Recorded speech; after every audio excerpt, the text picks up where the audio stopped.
Hello everyone, আমি সুস্মিতা চলে এসেছি আরেকটা ছোট্ট মিনি ব্লগ নিয়ে। আশা করি তোমরা সবাই ভিডিওটা দেখবে। তো দেখো এখানে দুপুরে রান্না বান্না করছি। আজকে তো রবিবার, অনেকের ঘরে অনেক ভালো ভালো রান্না বাড়া হচ্ছে, কিন্তু আমাদের তো নিরামিষ। তাই এখানে নিরামিষেই রান্না বাড়া করছি। এখানে কাঁকরোল ভাজা করলাম, তারপর এখানে কাঁচকলার কোফতা বানিয়ে তা নেব। তো এখানে আমি কাঁচকলার বড়াগুলো ভেজে নিয়েছি, কাঁচকলাটা সেদ্ধ করে তারপর এখানে বড়াটাও ভেজে নিয়েছি। তারপর আলু দিয়ে করব আজকে। তো আলুটাকেও ভালো করে ভেজে নিয়েছি। তারপর এখন মশলা দিয়ে দিয়েছি এখানে। এখানে সব মশলা দিয়ে তারপর ভালো করে আলুটাকে আমি কষিয়ে নিচ্ছি একটু। তারপর কষানো হয়ে গেলে তারপর জল দিয়ে দেবো।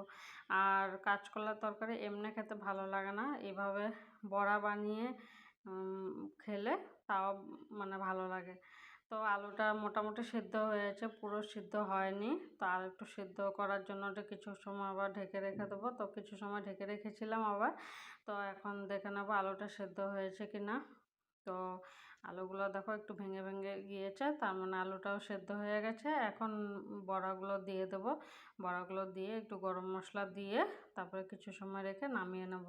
আর ঝোলটা একটু রাখবো, কারণ কাঁচকলার বড়ার ঝোল এমনিতেই শুকিয়ে যায়।